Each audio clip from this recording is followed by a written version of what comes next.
সবাই বন্ধ করেন। আচ্ছা, এখানে এখন আমাদের আদালত যে রায়টা দিব, প্রবঞ্চনা বা ষড়যন্ত্রমূলক ভাবে কোনো রায় দিলে ওই রায়ের। আচ্ছা, আমরা এখন দেখবো হচ্ছে সাক্ষ্য আইনের 40 ধারা। প্রথমে যে সাক্ষ্য আইনের 40 ধারায় আমাদের যে মূল বিষয়বস্তু বা সূচি, যদি আমরা খেয়াল করি, এখানে দেখা যাচ্ছে যে রায় যদি কোনোভাবে প্রবঞ্চনা দেয়, মনোযোগ দেন, ট্রাই টু আন্ডারস্ট্যান্ড। রায় দেওয়ার সময় যদি কোনো ধরনের প্রবঞ্চনা, ষড়যন্ত্র, এই যে প্রবঞ্চনা এবং ষড়যন্ত্র যদি দেয়, তাহলে আদালতের অযোগ্যতা প্রমাণ করা যেতে পারে এই 44 ধারা। যে আদালত একটা অযোগ্য, অযোগ্য আদালতকে বলা হয়েছে অযোগ্যতা হিসেবে বলা হয়েছে, যে মামলা আদালতে কোনো কার্যক্রম কোনো পক্ষ জানতে পারে বা দেখাইতে পারে, যে কোনো দেখাইতে পারে। এই যে 40 পড়লাম, 40 যে ধারাটা পড়লাম, 41 ধারাটা পড়লাম, 42টাও, এই তিনটা ধারা হচ্ছে প্রাসঙ্গিক বিষয় বলা হয়েছে। তো বিরুদ্ধ পক্ষ কর্তৃক প্রমাণিত কোনো বিরুদ্ধ পক্ষ কোনো কর্তৃক কোনো রায়, কোনো আদেশ বা ডিক্রি অযোগ্য, এই যে তিনটা রায়, আদেশ, ডিক্রি, এই অযোগ্য আদালত কর্তৃক প্রদত্ত হয়েছিল। যেখান থেকে, যে আদালত থেকে আমি বিচারক হিসেবে যখন একটা ডিগ্রি দিলাম বা রায় দিলাম বা আদেশ দিলাম যে এটা একটা প্রাসঙ্গিক, কিন্তু এটা হচ্ছে যে আদালত থেকে হয়েছিল সেটা তো অযোগ্য হয়েছিল। এর অযোগ্যটা কিভাবে হয়েছিল? সেটা হয়েছিল প্রবঞ্চনা এবং ষড়যন্ত্রের মাধ্যমে। আদালতকে অযোগ্যতা প্রমাণ করতে হলে এই দুইটা বিষয় লাগবে, প্রবঞ্চনা ও ষড়যন্ত্র। তাহলে এই যে কিভাবে হলো অযোগ্য, প্রবঞ্চনা ষড়যন্ত্রের কথা হলো কোনোভাবেই, অথবা প্রতারণা অযোগ্য সাজসক্রম উহা লাভ করেছিল। যে ডিগ্রিটা দিল, যে রায়টা দিল, এটা কোনোভাবে প্রবঞ্চনা হয়েছিল বা ষড়যন্ত্র হয়েছিল, অথবা প্রতারণা অযোগ্য সাজসক্রম উহা লাভ করেছিল। যদি এরকম হয়, তাহলে এটা বলছে যে আদালতের ক্ষেত্রে অযোগ্য প্রমাণ করা যেতে পারে। আমরা যদি ভাষ্য একটু চিন্তা আলোচনা করি, দেখবেন যাদের ভাষ্য আছে, ভাষ্যের ভিতরে এই কথাগুলো বলা রয়েছে।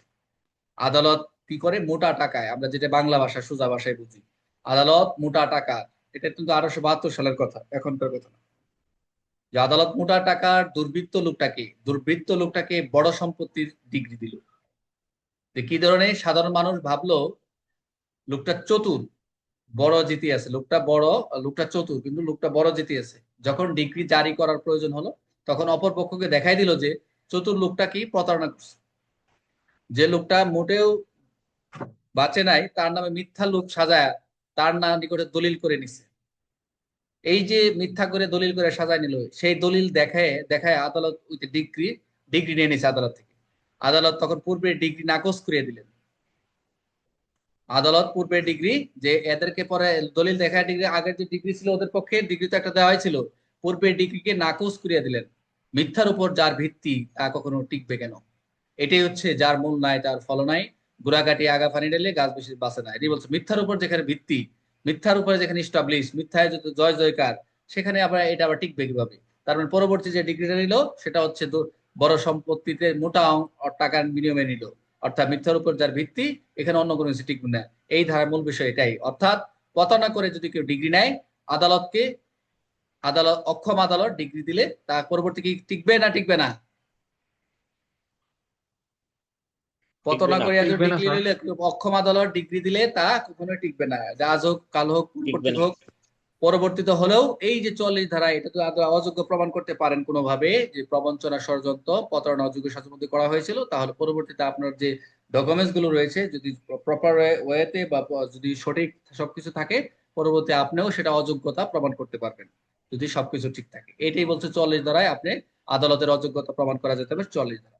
তাহলে আমরা তিনটা ধারা দেখলাম, 40, 41 এবং 44। 41-এ দেখলাম কি, দ্বিতীয় মামলার ক্ষেত্রে বিচার নিষিদ্ধ করার জন্য পূর্ববর্তী মামলার রায় কি হলো প্রাসঙ্গিক। আর আমরা 41 দেখলাম প্রবেট ইত্যাদি, এখতিয়ার ইত্যাদির ক্ষেত্রে সেটাও প্রাসঙ্গিকতা। আর 44 দেখলাম রায় দেওয়ার জন্য প্রবঞ্চনা ষড়যন্ত্র প্রতারণার যোগ্য সমাজ করে যদি, সেটা আদালত অযোগ্যতা প্রমাণ করা যেতে পারে। এই ছিল মোটামুটি তিনটি ধারার বৈশিষ্ট্য এবং আলোচনা। আমরা কালকে, আপনারা বললে, আপনারা একটু 45 থেকে 51 পর্যন্ত একটু রিডিং করবেন। এটা আহামরি কিছু না, আপনারা নিজেরাও পড়তে পারেন, 1-2 লাইনে। এখানে আবার ডিজিটাল 2-3 সাক্ষ্য আছে, 47-এর ক, 45-এর ক, এগুলো একটু আপনারা দেখেন। ওইটা আমরা, আপনারা যদি কালকে সকালে জয়েন করেন, আমি সকালে আলোচনা করবো, সকালে, কালকে সকাল 7টায় ক্লাস হবে।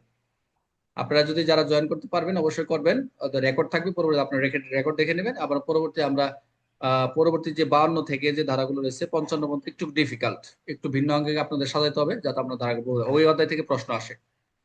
52 থেকে 55 মধ্যে একটা রিটেনের প্রশ্ন আসে। 45 থেকে শুধু 47-এর ক হস্তাক্ষর বিষয় এবং 45 বিশেষজ্ঞের মতামত সম্পর্কে প্রশ্ন আসে, শুধু সংজ্ঞা টিকা, আর কিছু আসে না। আপনারা একটু খেয়াল রাখবেন, আপনারা একটু 45 থেকে 51 পর্যন্ত মতামতের হেতু পর্যন্ত আপনারা একটু পড়বেন। আর এই যে 3টা ধারা পড়াইলাম, এই 3টার ভিতরে সবচেয়ে